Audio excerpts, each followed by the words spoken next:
Нурсултан Кубан.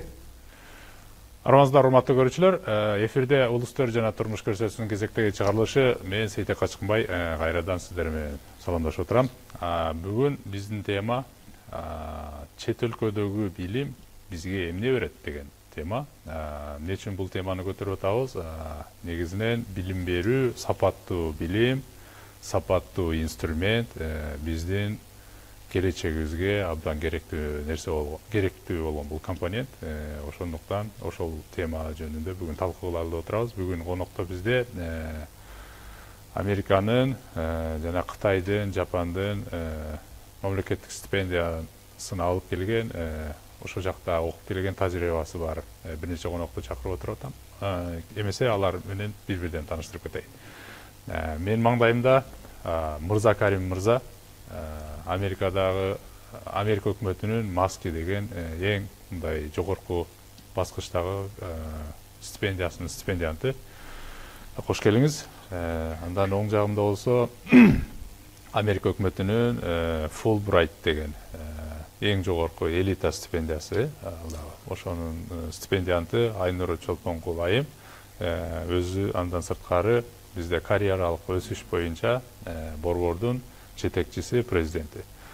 Оң жагымда болсо бул жаш жигит Нурсултан Кубан, өзү азыр перспектив деген тил үйрөтүү борборунун президенти.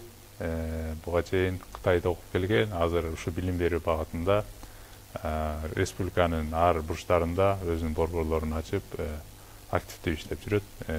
Өзүм дагы ортосунда бир аз кошулуп кетейин деп турам, себеби мен дагы Жапон өкмөтүнүн Max деген ошо Fulbright сыяктуу аналогунун стипендиантымын. Мен дагы ага чейин 21-кылымдын кадрлар деген программанын стипендиантымын. Мен дагы бир аз өзүмдүн тажрыйбамдан ошо шарттан пайдаланып колдонуп кетейин деп отурам. Эмесе негизги талкууга киришели деп отурабыз. Бул талкуу эмне үчүн маанилүү? Менин түшүнүгүмдө азыр биз ар өлкөгө барып атабыз, биздин жаштарчы. Америкадан, бул жактан Жапонго чейин, мен билгенден азыр Австралияда дагы окуп атканы бар. Азыр Нурсултан мырза айтып кетти, жакында студенттерин Филиппинге чейин жөнөтүп атыптыр. Буга чейин эч ким барган эмес экен. Бул жактан Индиядан, Аргентина, Бразилияга чейин окуп келгендер азыр көп да. Ошол эле учурда Орусияда да окугандар көп. Бирок тилекке каршы батыш өлкөлөрүндө же болбосо өнүккөн өлкөлөрдө стипендия менен кетип аткандар бир аз азыраак экен. Анан кийин негизи ушулардын критерийлери жөнүндө дагы сөз кылсак, анан сиздер өзүңүздөрдүн тажрыйбаңыздар жөнүндө да сөз кылып кетсеңиздер да. Мырза Карим мырза, сиз сөз баштап бериңиз. Эмесе сиз Маски деген бул эмне программа? Сиз качан барып келдиңиз эле? Маски программасы ошол мурдагы сенатор Маскинин атына коюлган. Ошол Маски программасы Союз тарагандан кийин биздин ошо Советтер Союзуна карамагында болгон өлкөлөрдүн баарына мүмкүнчүлүк алган. Ошол Маски программаларынын алдыңкыларынан болуп мен биринчи кеткем. Мен барып ал жакта 2 жыл окуп келгенден кийин, анан ошо 2 жыл 97-жылы кайра келдим. Ошол бойдон мен Кыргызстанда эмгектенип жүрөм. Анын ортосунда чет өлкөгө да барып эмгектенип келдим. Бирок негизи ошол Маски программанын бул өзгөчөлүгү мына жылына ошол мен барган учурда 10-15 киши барчу эле. Азыр деле ошондой болсо керек. Баягы каржылоого байланыштуу болот. Анан кээде азыраак барып калат экен, кээде негизинен 7ден аз киши барган эмес да. Ошондой эсептеп көргүлө. Жылына 92-жылдан бери эсептегенде канча жыл болду, жылына жөнөтүп атат. Анан бизде ошо өзүнчө эле бир топ мындай таланттуу жаштар, менин жаштардын арасына кирбей калдым. Азыр өзүм жаш деп сезгенмен, баары жаш деген барат экен. Ошондуктан азыркы жаш балдар да ошо окуп келет. Тилекке каршы ошо бизге окшогон балдардын окуп келгендердин көпчүлүгү азыр биздин мамлекет ошону колдонбой атат да, биздин билимди, биздин тажрыйбаны. Мына жаш жигит отурат, бул деле көп нерселерди жасап атат.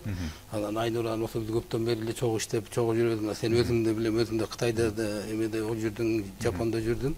Эми биз колубуздан келишинче өзүбүздүн мамлекетке өзүбүздүн болгон алган билимибизди, тажрыйбабызды бергенге аракет кылып атабыз. Мына бул Маскинин артынан мына бизде мамлекеттик структурада иштеген балдар да бар, андан чыгып кеткен балдар да бар. Бирок мындай алып келгенде биздин өлкөнүн өнүгүүсүнө, экономикасына, билим берүү тармагынын өнүгүүсүнө биртөө эле салым кошуп атат да. Билинбеген менен эгер эсептеп мындай анализдеп, негизи бул да өзүнчө бир тема да, мындай изилдөөгөчү. Ал убакта деген 90-жылдары Америкага ушу Маски менен барыш абдан эле мындай кыйын болчу, ал убакта. Ал убакта кыйын болчу. Анткени биринчиден биз ал жерде жана TOEFL экзамен деп коет да. Биз TOEFL'ду өмүрүбүздө көргөн эмеспиз. Анан эң негизги мындай тоскоолдук биздин балдарга азыркы күндө да ошо TOEFL, мурда ана PBT эле бул кагаз жүзүндө, азыр IBT деп жана компьютерлештирген. Анан ошондон тест деген бул негизи биздин өзүңөр билесиздер, баягы Айнура жакшы билет, сен деле көрүп калдың ба, Сайыз орунда биздин экзамендердин баардыгы ооз эки түрүндө болчу да, биз жазганды билбейбиз. Азыркы күндө мына биздин эң бир мындай мүчүлүшүбүз, биздин билим берүү системасы, биз жаза албайбыз. Ошо TOEFL'да болсо көбүнчө көп жазышың керек. Анан көп мындай ой жүгүртүү, сынчыл ой жүгүртүү деген бар, анализ деген нерселер бар. Ошол жакта биз аксап калганбыз да. Анан мына ошол жагын алганда биз азыр эми мына биздин жаштар уже үйрөнүп ошого көнүп келатат да. Көнүп келатат. Биздин ошол жанагы билим берүү тармагынын эң бир мүчүлүшү ушул жазганды үйрөтпөгөн жагынан. Уже азыр ошого үйрөнүп келатабыз азыр. Айнура айым, сизге суроо. Мен сиз дагы Фулбрайттын стипендиятысыз. Сиз өзүңүз жөнүндө айтып берсеңиз, что вам дало зарубежное образование, в частности, учеба в Америке? И когда вы туда съездили на учебу? Ну, вообще, я стипендиант нескольких программ, поэтому, скажем, в Америку впервые я поехала в 98 году. Была стипендиальная программа, также Госдепа, называлась она CI-RCEP, об этом знает Мырза, поскольку мы все выпускники программ Госдепа. У нас своя сеть выпускников, мы постоянно собираемся, общаемся. Это была первая в 98 году. Моя программа стипендиальная для молодых профессионалов. Для молодых профессионалов в разных сферах. И для госслужащих, и те, кто в бизнесе работает, в НПО, журналисты, ученые. Ну, такой вот был критерий. И вот я тогда впервые поехала в Штаты, прошла. Вообще я подавала на трехмесячную, была трехмесячная, но в процессе собеседования, когда я проходила собеседование, и председатель, тогда был Гевин, директором Айреца, и он предложил на полгода. Вот. Мне было приятно, потому что, оказывается, мой стейтмент, проектное предложение, оказывается, в тот год было лучшим среди кыргызстанских аппликантов. Ну вот, когда что имеете, значит, statement вы подразумеваете под statement research proposal, да? Research proposal, да, потому что когда уже потом он писал рекомендацию и говорил, что, оказывается, это был самый лучший research proposal и интервью, и мне было предложено на полгода, то есть на полгода. Это вот было впервые в Индианском университете. Кстати, Индианский университет является партнером АУЦА. Да. В Индианском университете очень хорошо было развито направление Eurasian Studies. Да? Вот. И я попала впервые в Индианский университет. А после уже, когда я приехала, мне захотелось продолжить это исследование свое практическое, потому что в то время я работала в Министерстве иностранных дел, я была дипломатом. И у меня исследование было связано с моей работой, разделение властей во внешней политике. Потом я приехала, поступила в аспирантуру в Казахстан уже, дальше это продолжила, защитила диссертацию. У меня появился стимул подать на Фулбрайт. Я уже знала о программе Фулбрайт, уже видела среди наших выпускников фулбрайтеров и читала уже об этой программе, об ее условиях. Мне очень хотелось попасть на эту программу, но главное требование, чтобы подавать на вот эту вот постдокторскую программу, это нужно быть остепененным, кандидатом или доктором. Да? И поэтому у меня вот такая мотивация была. Я защитила успешно, написала, защитила диссертацию, и в тот же год я подала на Фулбрайт. Это был 2002 год, и сразу тоже прошла все ступени, вот, и стала победителем. И в 2003-2004 году я уже, скажем, как Фулбрайт, значит, была закреплена в Джонс Хопкинс, очень известный институт, Институт Центральной Азии и Кавказа, который возглавляет доктор Фред Старр. Я вот попала в этот институт, в Джонс Хопкинс САИС. Конечно, в Штаты, вообще учеба в Соединенных Штатах, она, конечно, перевернула полностью мое мышление. Меня очень поразила вообще сама модель образования, обучения, отношение к студентам. То есть там не было таких вот отношений подчинения, ты студент, я преподаватель, иерархия в плане, что вот преподаватель всегда прав, да?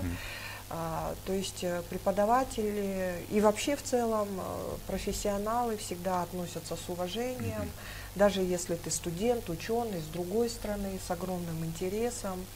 И, конечно же, поощряют инициативу, лидерство, значит, умение формулировать вопросы, умение быть активным. Это очень там приветствуется. И меня, конечно, вот этот вот подход в обучении очень вдохновил, да? И, естественно, поразил, потому что в то время, вы представляете, 90-е годы, хотя сегодня модель обучения в большинстве школ, вузов по сей день не поменялась, но это была огромная такая разница. Вот, отношения вообще в академической среде, да. Потом, знаете, мне очень тогда понравилось, что вузы не оторваны от практики. Вот у нас, например, студенты учатся, почему не могут организовать студентам на постоянной основе встречи с политиками, с бизнесменами, с известными, ну вообще с известными людьми, да, экспертами. Там это было постоянно. То есть постоянно организовались такие talks, да, или guest lectures, ну, наверное, сейчас другие мои коллеги расскажут. И мы могли все время общаться с разными интересными людьми, с президентами из других стран, с представителями ООН, Всемирного банка, с известными там журналистами, политиками, политологами.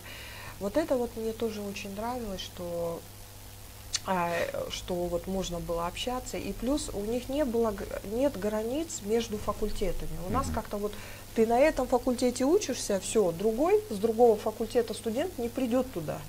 А там можно было и пойти на другой факультет, слушать лекции преподавателя, зарегистрироваться, никакой бюрократии, так же, как и на ТОКС. То есть вот это мне нравилось, что университет рассматривается как единый организм, и границ вот этих нет.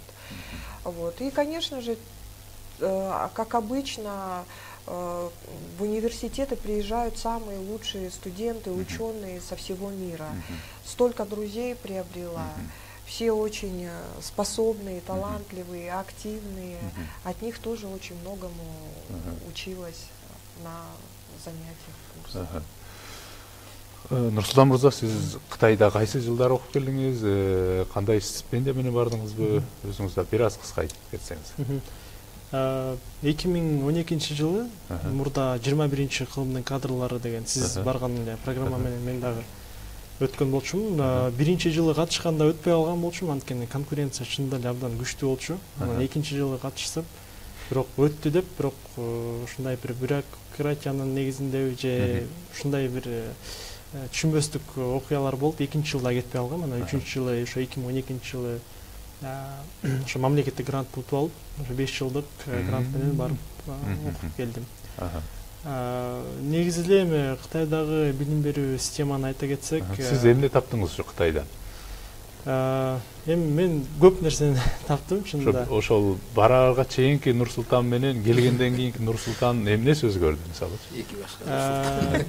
Мен ойлойм, мен абдан аракетчил болуп келдим го депчи. Анткени Кытайга барганда ошол мамлекет, негизи эле жалпы мамлекетте элдер ушунчалык убактысын баалап, анан аябай күнү түнү иштеп ушул окуунун билимдин артынан түшүп ар бир өзүнүн кесиби боюнча ушу профессионал болгонго мындай аракет жасайт да. Анан мен ошол эң биринчи нерсе мен өзүм байкаган ошо аракетчилик аракетим кичине көбүрөөк болуп калды го деп ойлойм Кытайдан келгенден кийин. Экинчиден ошо адамдарга кылган мамиле, анткени ал жакта мындай акчасы барбы же акчасы жокпу деп деле көп бөлбөйт да. Ошон үчүн анан баарына бирдей жөнөкөй мамиле жасайт. Билим берүү багытынан дагы көп биз тажрыйба алып кетсек болот. Мисалы үчүн азыр бияктагы коллегалар айтып атат. Мисалы үчүн Америкага барыш үчүн сөзсүз түрдө TOEFL тапшырып, Flex же Axels деген көптөгөн программалар бар. Мисалы үчүн ошолор аркылуу мыктыдан мыкты болуш керек да. Кытайда деле эгерде мамлекеттик стипендия алам десе, сөзсүз түрдө кытай тилин жакшы билиш керек. Анан ошонун конкурсунун негизинде кетет. Бирок мен ошо Кытайга барганда бир өзүм аналитика жүргүздүм. Мен эми Нарын шаарында төрөлгөм өзүм. Анан Бишкекке келип, Бишкектен бир ошол бир өзүмдүн жолумду таап баштадым да, 9 класста бүткөндөн кийинчи. Бирок мен өзүм аналитика кылдым. Эгерде мен Нарында эле же бир айылда эле калганымда, балким жашоом башкача болмокпу деп, анан ошондо анализ жүргүзүп, биз эми региондогу жаштарга мындай мүмкүнчүлүк түзсөкпү деген ой болгон да. Анан ошондон келип биздин идеябыз пайда болуп, ошо билим берүү борборун ачып, анан ошо тил билбеген жаштарга биз мындай бир жол ачып берсекпи деген ой максат менен анан жаштарга жардам берип баштаганбыз. Ошондо 2014-жылы бир окуу жай менен сүйлөшүп 5 бюджеттик орун алганбыз. Стипендиясы жок болчу, бирок окуусу жатаканасын бекер кылып суранып, анан өзүбүздүн диаспорабыздын негизинде ошо бул жактан ачык конкурс өткөрүп, анан балдарды кетиргенбиз да. Эң алгачкы болуп.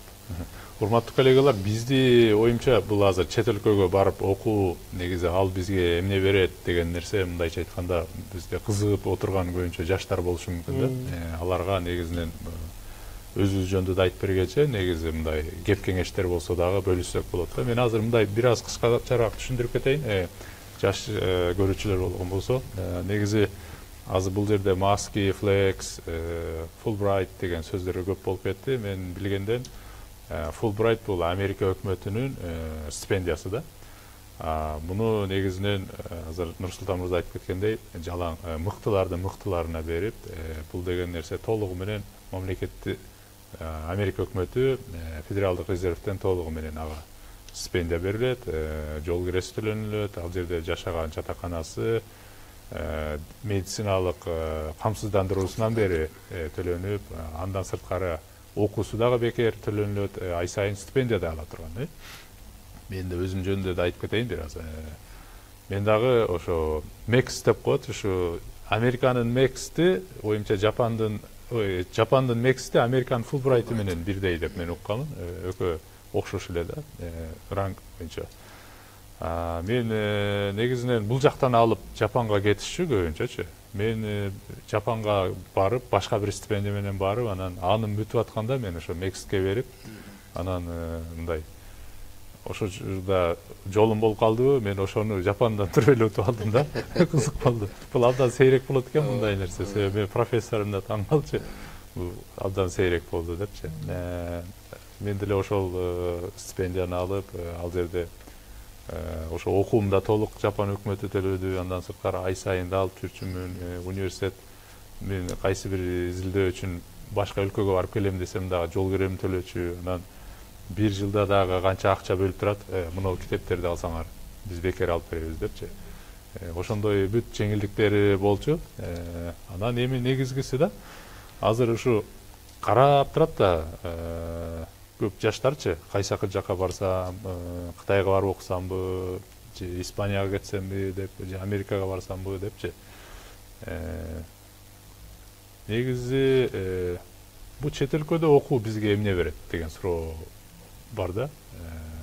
Мисалы Айнур айым сиз айтып берсеңиз, мисалы сиздин оюңузча Америкадагы билим берүү биздин билим берүүдөн кандай айырмасы бар деп ойлойсуз да? Мисалы сиз азыр ушул билим берүү жаатында ушу жаштарды да карьералык өсүш боюнча борбордо тарбиялап атасыз да, даярдап атасыз. Эмне биз кыргыз билим берүү системасы менен бүгүн Американын айырмасы эмнеде экен? Американыкы артыкчылыгы барбы биздикине караганда? Ну, интересный вопрос, потому что, да, я как раз сейчас этим занимаюсь, подготовкой к поступлению, консультированием. И наши модели обучения абсолютно разные.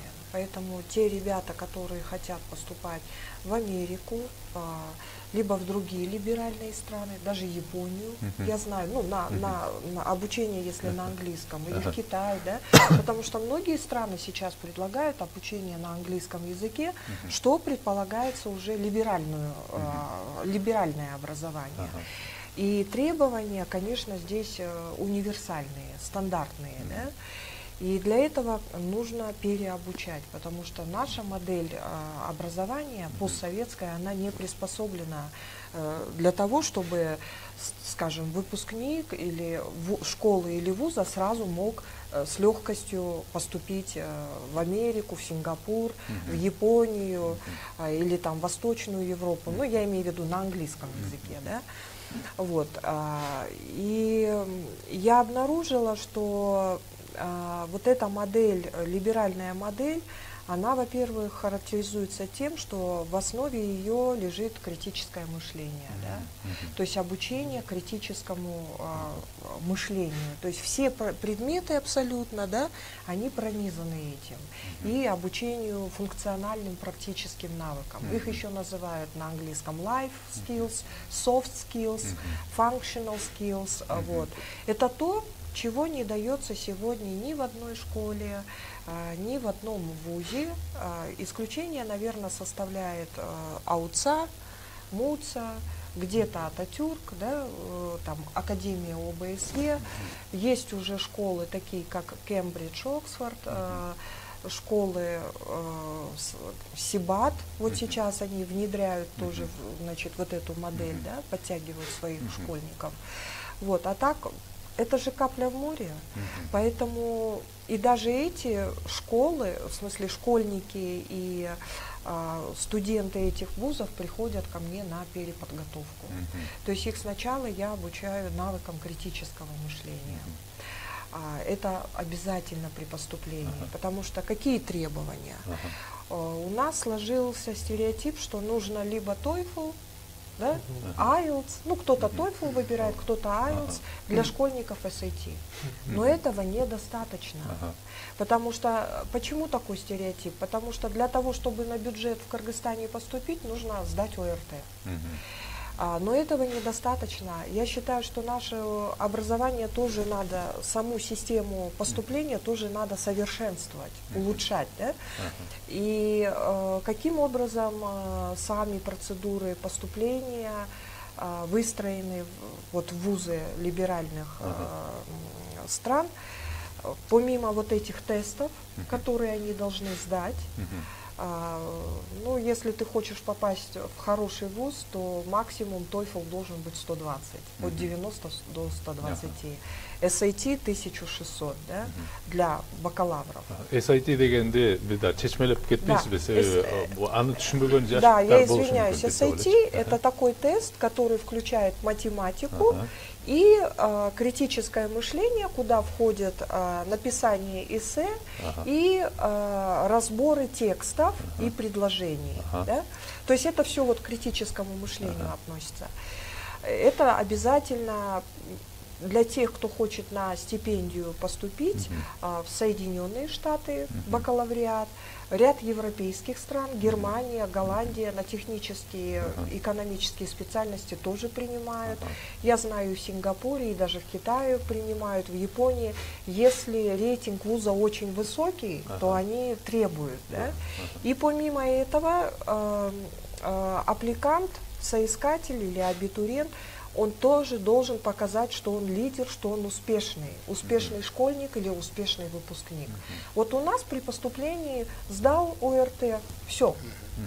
И очень часто так бывает, кто-то учился в школе не очень хорошо, сдал прекрасно ОРТ, поступил на бюджет, а отличник не дотянул, ну, ОРТ баллы, и поступил на платное. Обидно, да, он всю жизнь был отличником, активистом, лидером, да, но он не поступил. В либеральном обучении, помимо вот этих тестов, еще требуется внеучебная общественная активность. Покажи, что ты лидер, да? Покажи, что ты вносишь вклад в развитие сообщества, родины, да? Что ты в каких-то социальных проектах задействован, что у тебя какая-то позиция есть. Да?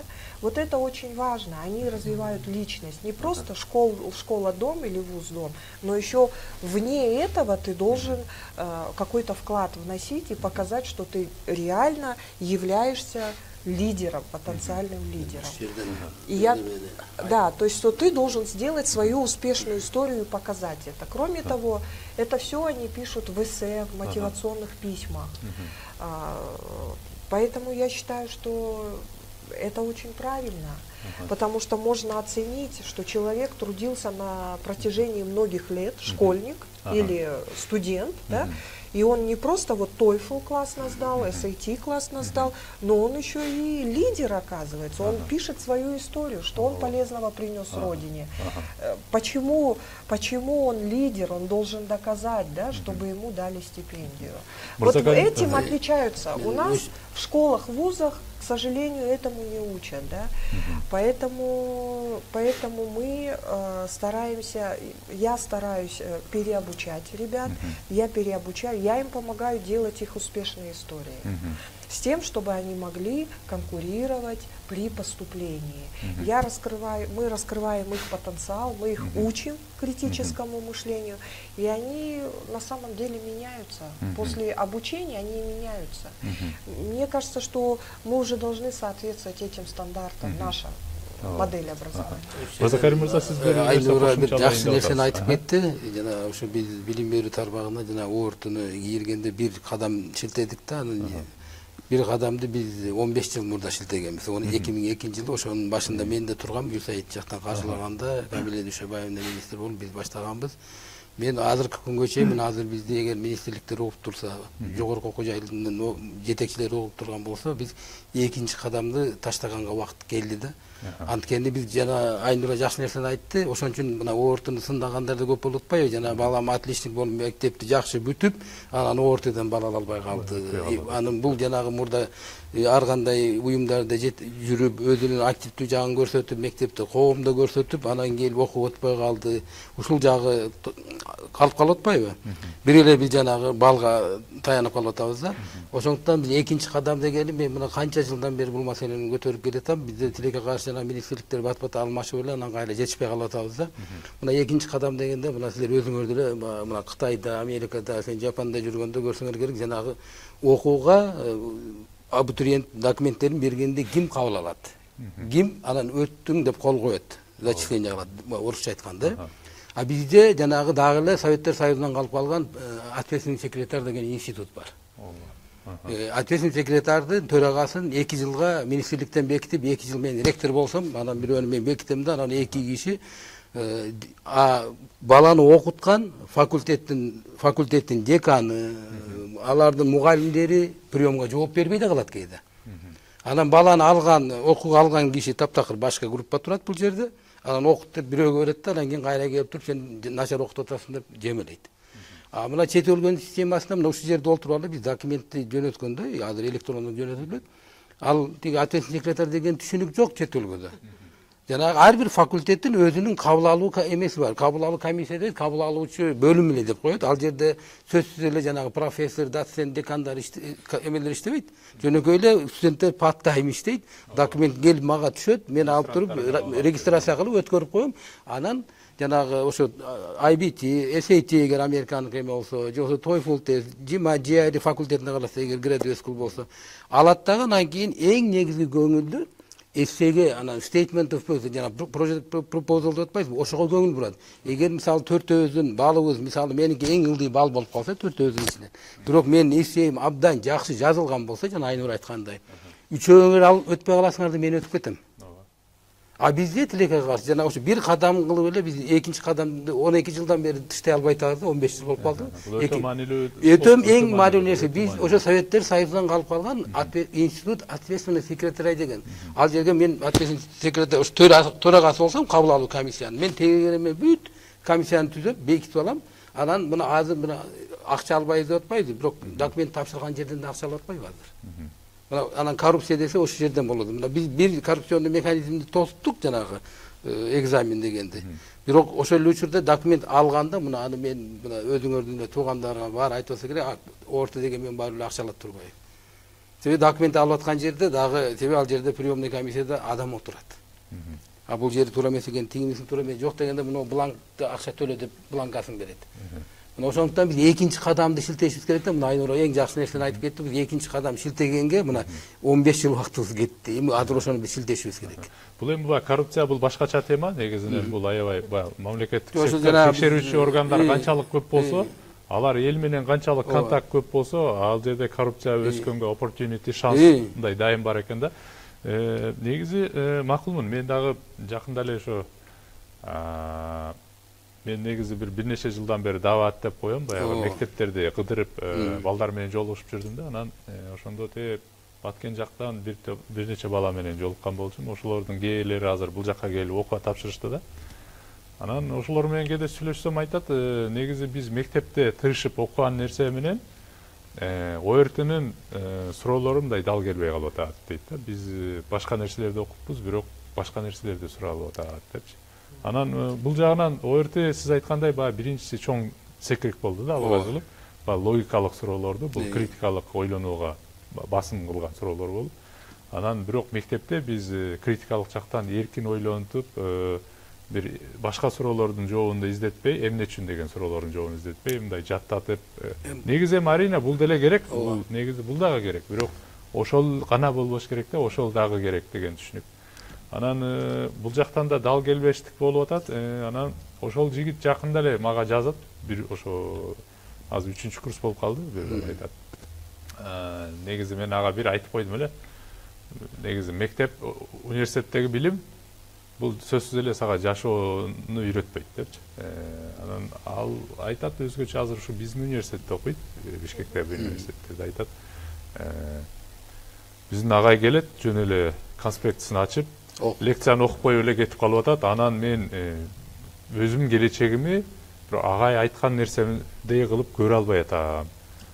Бирок мен өзгөчө ал баягындай welfare багытта, мисалы элдерди тейлеш багытында социалдык жактан тейлей турган кызматкер болуп чыгышым керек дейт. Бирок мен негизи элементардык түрдө аларга кандай мамиле кылышым керек, аларга кантип күлүшүм керек, аларды кантип кабыл алышым керек деген элементардык системаларды мындай үйрөнбөйбүз дейт да. Болгон эле бир лекцияларды окуп атабыз, анан мага кызыксыз да болуп баратат, мен мага кеңеш бериңизчи деген учурлар болуп атат. Мен бул жерде сейтек ошо бул дагы мына билим берүү тармагын көйгөй абдан көп да. Мына жана ОРТ эмеге дал келбейт, программасы бул туура келет. Бул жерде башка нерсе. ОРТны киргенден баштап биз мугалимдерди мына билимин өркүндөтүү келгенде ошо баягы сын көз пикир, аналитикалык жүргүзүү деген нерселерди биз ошону мектептин мугалимдерине, анан кийин педагогикалык факультетте окуп аткан студенттерге үйрөтө килбейт ба? Ошо жөнүндө сөз болбойт да. Алар мектепке барганда кайра эле жанагы ошо китебин ачып алып эле ошо менен олтурат да. Эгер ошону жанагы Американын дагы бир өзгөчө жагы жана liberal arts колледж деп атпайбыз, бул эң Американын эң жеткен жери ушул да. Жана биз азыр liberal arts дегенди биз которбой атабыз атайын. Мурда которуп атканда жана гуманитарный наука деп коюптур. Мен бул таптакыр туура эмес бул.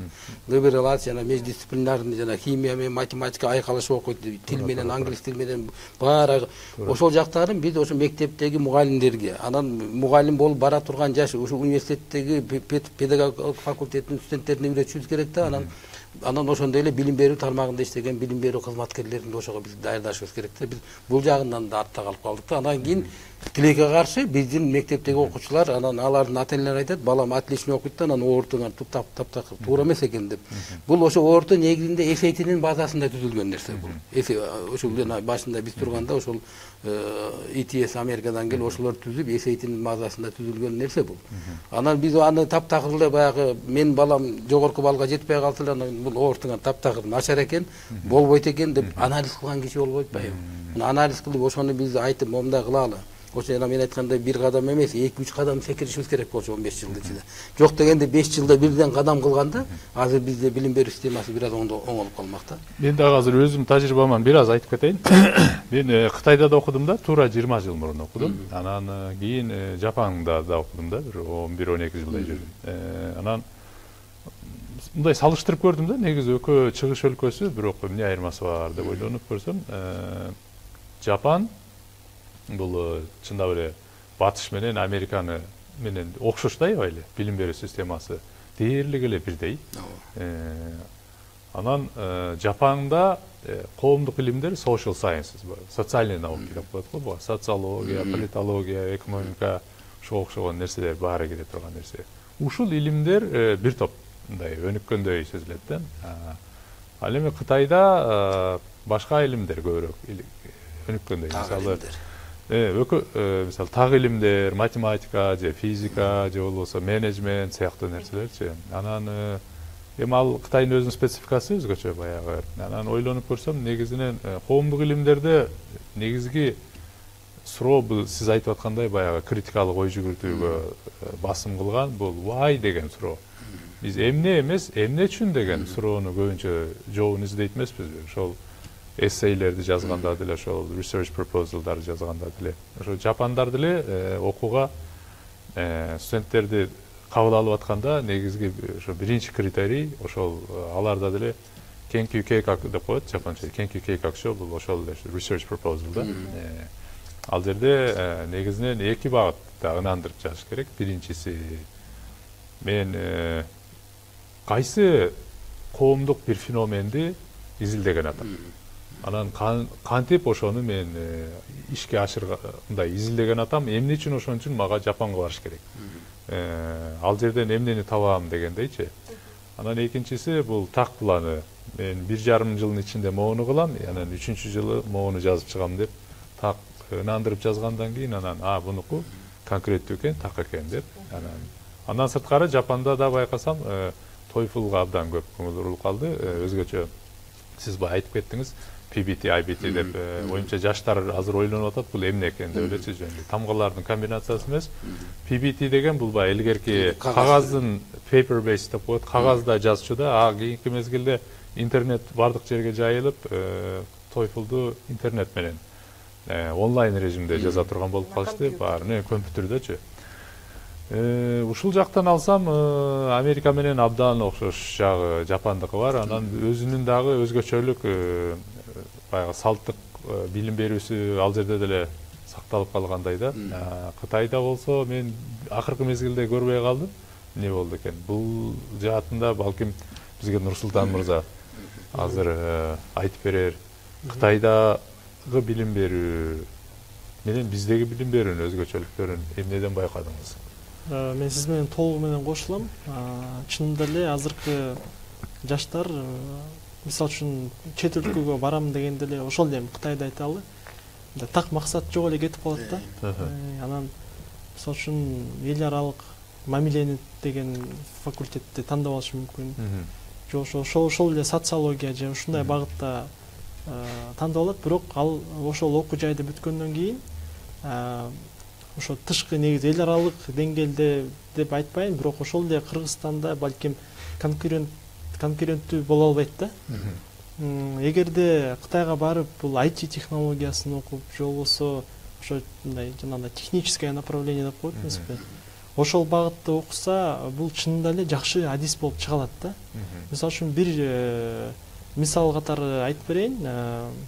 Таласта бир кичинекей оборудование бузулуп калып, анан ошону оңдогонго киши жок да. Кыргызстанда бир дагы ошо IT багытында бир дагы Кыргызстандын күчтүү специалисти жок экен да. Анан ошо Кытайдан атайын бир специалист келип, ошону оңдоп, бир жакшы акча маянасын, бир $5,000 $10,000 чейин уже жарым сааттык убактысын бөлүп жеткен үчүн алып кетти да. Анан бизде чынында эле ошондой кадровый мындай кризистер бар да. Ошон үчүн бизде мисалы үчүн Кыргызстанда ошол эле социология болобу, ошол эле технический направление болобу, жалпысынан эле мындай так жакшы бир билим бере албайбыз да. Ал эми мисалы үчүн Кытайда айта кетсек, ал жакта ошол багытта аябай так жана туура билим бере алат. Аякта бүткөн жаштар биринчиден ошол тилди үйрөнүп алат. Тил үйрөнүү бул дагы абдан чоң, абдан узун жана абдан татаал процесс. Бул англис тили бул башка, Кытай тили таптакыр башкача да. Ошондуктан спецификасы башкача болгондуктан биринчиден тилди үйрөнгөн дагы жакшы. Бирок ошол өзүнүн багытын, өзүнүн койгон максатын туура коюп, жаштар ошого мындай көбүрөөк басым жасасабы дейм да. Анан жөн эле чет өлкөгө барып келип көрүп келем деген жаштар аябай көбөйүп кетти азырчы. Ошон үчүн мен жеке мисалы үчүн жаштарга, азыр жаштар көрүп отурат ошо сунушум, кайсыл бир мамлекет болбосун, ошол эле Америка болобу, мисалы үчүн биякта айтып атышат коллегалар, мисалы үчүн максаты ошол эле окуп бир TOEFL же IELTS же башка тестти тапшырып ошол окуу жайга эле тапшыруу эмес, ошол окуу жайды бүтүп дагы мен кандай мамлекетке пайда алып келе алам деген нерсени өзүнө суроону, эгерде ошол суроону берип, ошол суроого жооп берип, анан кайсыл мамлекеттен мен ошол нерсени таба алам деген бир жообу болсо, анда ошол мамлекетти тандап, ошол жака барып билим алып келип, мен ойлойм ошондо гана бир жакшы бир адис, жакшы бизде чынында эле мындай конкуренттүү, күчтүү жигиттер, кыздар, уландар чыгат го деп эсептейм да.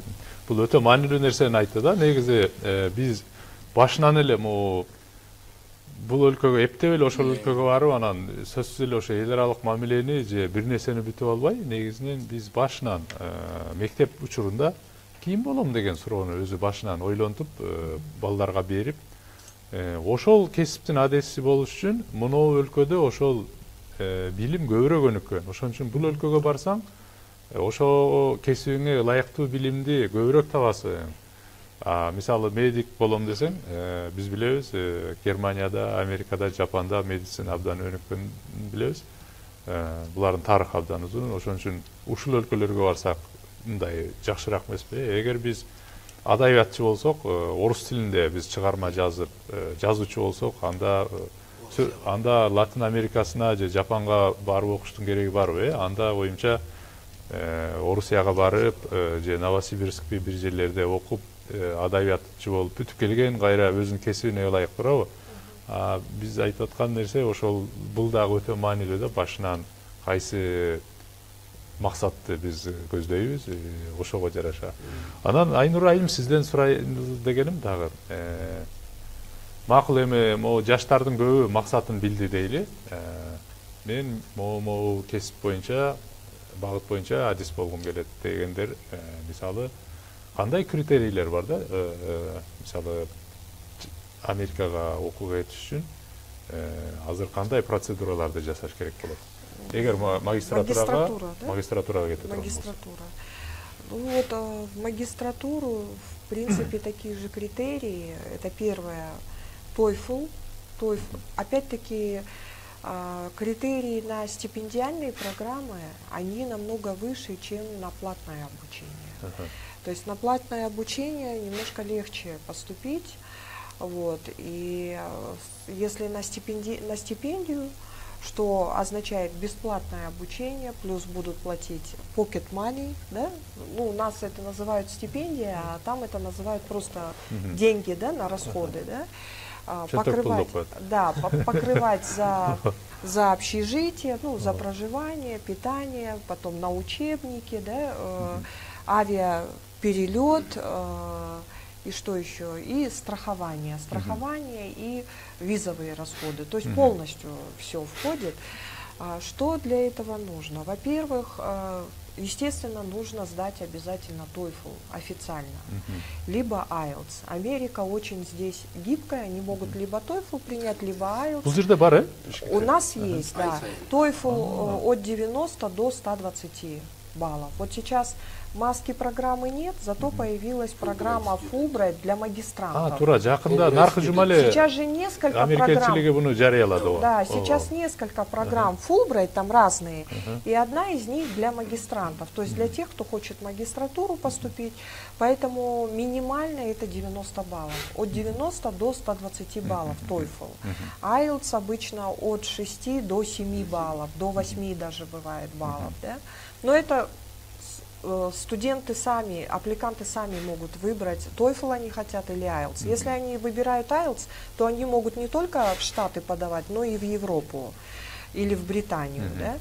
Второе, если кто-то из аппликантов хочет поступить на экономические специальности, либо бизнес-администрирование, они должны еще помимо TOEFL готовиться и сдавать GMAT.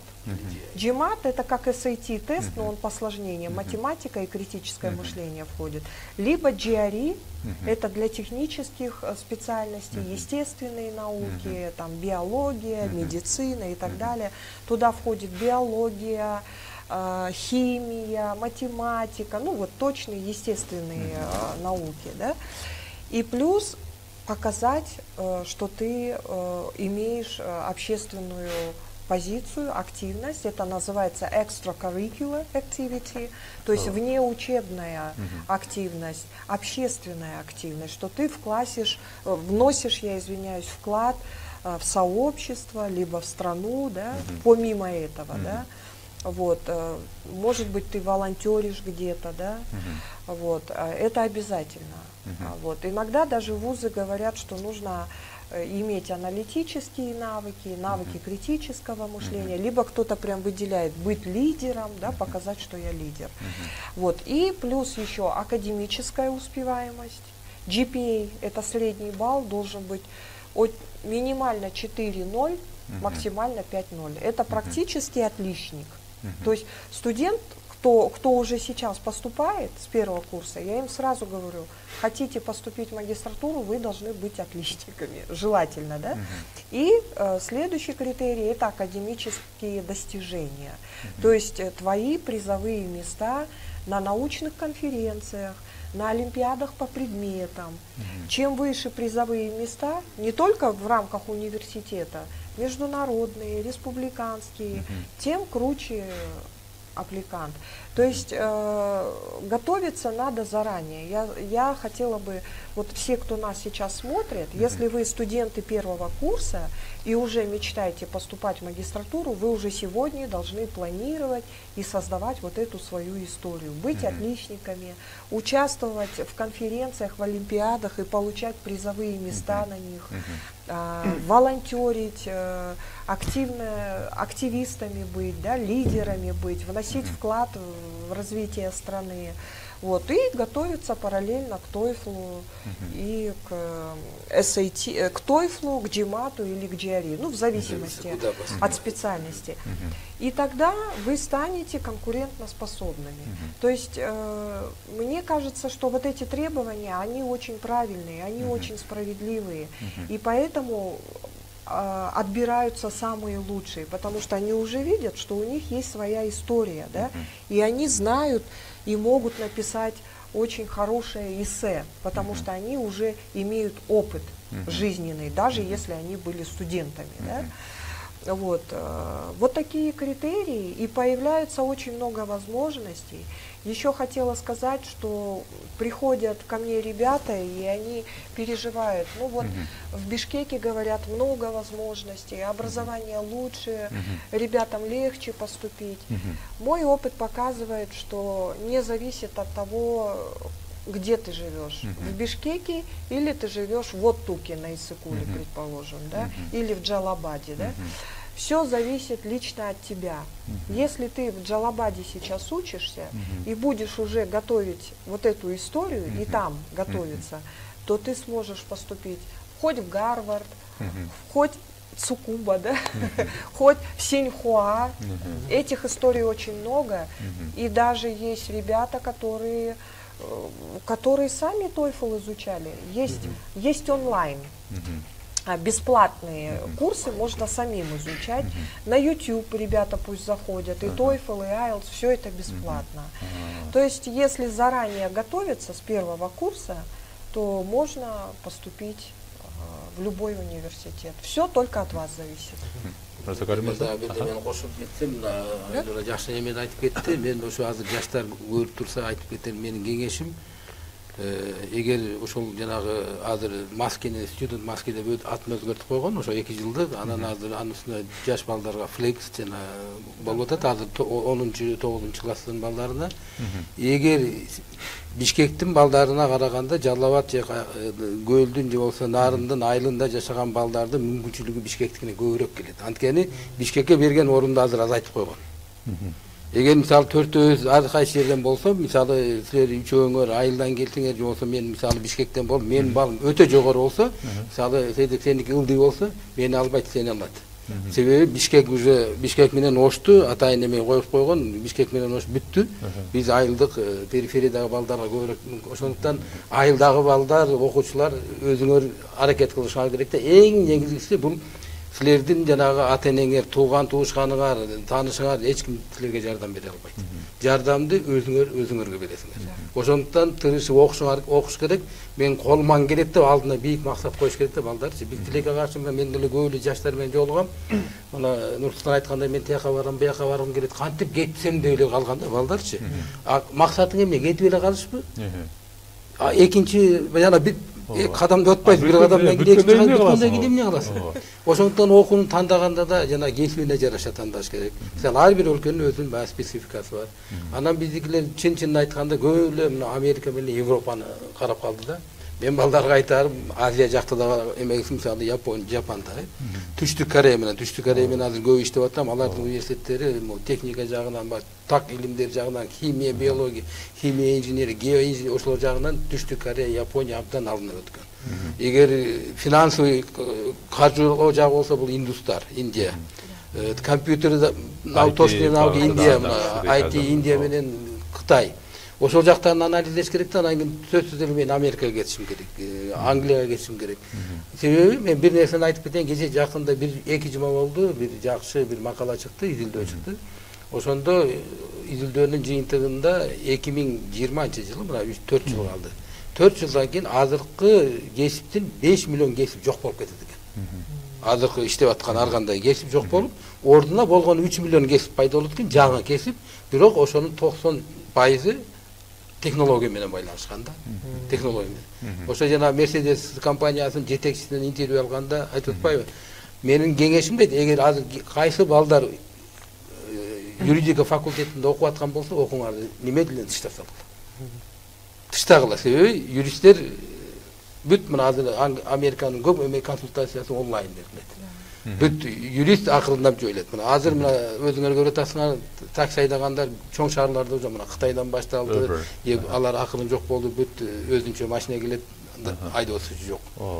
Мына мен бир кезде бизде телеком дегенде биз Айнура сен де билип калдың, жана биз азыр Бухара кафесинин ордунда телеграф бар эле. Айылга чалыш үчүн мен бир жума мурда келип, заявка берип, мен анан кийин бир жумадан кийин телефонисттер отурат эле, момтемелерди сагылапчы. Мына азыр алардын баары жок, мына ар биринде пейджер жоголду. Канча киши жок болду. Канча, ошондуктан азыр мен жаштарга айтарым, келечекти мына азыр 6-7 класста окуган балдар, мына азыр силер ойлонушуңар керек да, ошо балдар ойлонуп, алардын ата-энелери да ойнош керек. Сөзүңүзгө каралды, ошо мага бир бизде бир белгилүү эле бир кишинин инновация деген сөздү жагат да, көп айтат инновация деп. Бирок ал инновация деген сөздү дагы баарыбыз эле бир мааниде түшүнсөк, ал да бир чет өлкөдө жүрүп, инновация дегендин бир башкача аныктамасын угуп тур да. Бул инновация деген бул келечекти окуй билүү, келечекти көрө билүү, келечекте ушуга талап болот, келечекте ушул нерселерге муктаждык болот деп алдын ала ошого инвестиция кыла билүү бул инновация депчи. Туура. Ошо сиз айткан нерсе болуп атат да. Буга толугу менен кошулам. Анткени мисалы мен баягы мен кээде өзүмдү айтам да, мен ошо бактылуу инсандардын бири болсом керек деп. Мен ошо 96-жылы Миннесота университетинде окуп атканда бизде бир Артур Хакинс деген профессор бар эле. Ал ошо жана футуролог да. Билим берүү системасы 5 жылдан кийин каяка барат, 10 жылдан кийин каяка барат. Азыркы муну технологиялардын баардыгын ошол киши баягы Skype'ты, башкаларды 96-жылы айткан да бизгечи. Ошону көрө билген.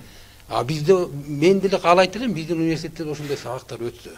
Эми алда айткан, мен так айта албайм, бирок момундай болот. Анализ кылып айткан да. Биздики ошондуктан биздин сабактарыбыз студенттерге жакпаган, өзүң айткандай, мына биз канча таланттуу балдар, мына айылдан келип окугандар айтып атпайбы, мына келип агай мен мындайды күткөн эмес элем. Биздин мектепке караганда бул университеттин деңгээли абдан эле төмөн экен деген балдар бар да. Ошондуктан мына менин коллегаларым, мына мен өзүм университетте, ошо улуттук университетте бир топ иштедим, окуум бүттүм ошол жерде, кийин башка университетте иштедим. Таарынбасын, бирок университеттерди оңдобосок, университеттер биз таптакыр калып калдык, артта калып калдык. Ошондуктан биз дүйнөлүк мындай балдарыбызды дүйнөлүк деңгээлдеги конкуренцияга даярдаш үчүн биз өзгөрүшүбүз керек, жана айткандай инновацияга барышыбыз керек да. Анан ошо оюмча бул жерде талашсыз болуш керек деп ойлойм, баардыгыбыз тең. Кайсы өлкөгө барбайлы, бүгүн Азияга, Кореяга барсак деле, Сингапурга, Жапанга, Европага барсак деле, бүгүн бул дүйнөлүк тил, бул инглиз тили экенин баарыбыз билишибиз керек экен да. Ошон үчүн орус тили менен Москва, Ташкентке барып эле сүйлөбөсөк, мындан чыксак эле дүйнө жүзүндө эч ким орусча билбейт турбайбы. Демек, биз бала кезден баштап ата-эне балдарга инглиз тилиге инвестиция кылып кетсе жакшы эле дейм да. Азыр оюмча ушул багытта Нурсултан мырза дагы иштеп атасыз да. Азыр сиз Кытай тилди үйрөтүп аттыңыз эле азыр. Мен деле ушул башка мамлекеттерге чыгып, мен Кытай тилин мен 5 жыл окудум, ошого байланыштуу англис тилди аябай эле начарлап калыптыр да. Анан башка мамлекетке чыгып келдик. Анан ошондо аябай эле байкалды да. Чындап эле ошо дүйнө абдан чоң да. Анан англис тилин билүү да абдан маанилүү. Ошон үчүн биз дагы ошо инглиш курсун дагы баштап окутуп баштап башка методика менен окутуп жатабыз. Анан жана сиз сурап кеттиңиз критерийлер боюнча, мисалы үчүн Кытайга жөнүндө критерийлер боюнча айтып кетели. Жыл сайын Кытай мамлекети Кыргызстанга 20дан 25ге чейин гранттарды бөлүнөт. Бул government гранттар, мамлекеттик гранттар. 25 орун. 25 орун. Бул 25 орунга кандай талаптар? Бул стипендиальный программалар. Окуусу жатаканасы бекер ай сайын $400 стипендия алышат. Быйыл биз окуганда $250 эле алчубуз. Көтөрүлүп турбайбы? $400 көтөрдү. 20 жыл мурун биз айтайынбы, $80 эле алдык. Бирок ошол бир айга моундай жетип ашып калчу. Бирок аны айтсак, мисалы үчүн ошол $400 алса, $200 менен мындай тамак ашына жетет. $200 дагы сарптап, мындай путешествие кылып, башка жакка дагы мындай саякат кылса болот да. Анан стипендия ай сайын берилет. Бул мамлекеттик программа. Ошол жака катышса болот жаштар. Билим берүү министрлигинин сайтынан Билим Акипресс деп жаңы чыгып атат. Ошол жактан биз дагы өзүбүз инициатива көтөрүп келгиле. Бир эле Билим берүү министрлигинин сайтын карап отура бербей, башка дагы маалыматтык площадкаларга чыгаралы, ушундарды ачык чыгаралы деп. Бир гана Кытай эмес, мен жалпы ошол конкурстар жөнүндө айтып атам да, Венгрияга бар, башка жака бар. Ошол жактан көрүшсө болот. Эң негизгиси ошол HSK деп коет, TOEFL айтып атабыз. Ошонун аналогы HSK. Ошонун 4-үнчү деңгээли болуш керек, level да. Азыр 5ке чейин болуп калды дейби? Жок, 6га чейин бар. Бирок 8 эле. Илгери 8 болчу.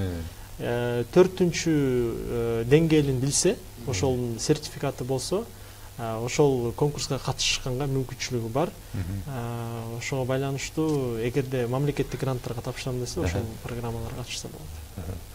Урматтуу коноктор, тилекке каршы биз чын айтайын, менде дагы ичимде бир топ айтайын деген, дагы айтайын деген сөздөрүм бар эле, бирок тилекке каршы бизге бөлүнгөн убакыт тилекке каршы аягына келип отурат. Бир аз эле убакыт калды. Эмесе атайын ушундай алтындай убактыңыздарды бөлүп келип бергениңиздерге чоң алкыш. Оюмча сиздерден өздөрүнө керектүү болгон биздин көрүүчүлөр абдан жакшы информацияны алып, ойлонгон ойлонуп калды деп ойлойм да. Кийинки өзүнүн жашоосун пландаштырганга, чет өлкөгө барып окуп келүүсүн дагы ойлонуштургангачы. Урматтуу көрүүчүлөр, эмесе бүгүнкү биздин улустөр жана турмуш көрсөтүүсүнүн кезектеги чыгарылышы аягына келип жетти. Эфирден мен Сейтек Качкынбай болдум. Биз эфирден дагы мындан ары дагы ушундай өлкөдөгү улустөр жана экономика жана турмушка тиешелүү болгон актуалдуу темаларды талкуулай бермекчибиз. Кайрадан көрүшкөнчө жакшы отуруңуздар. Хайыр.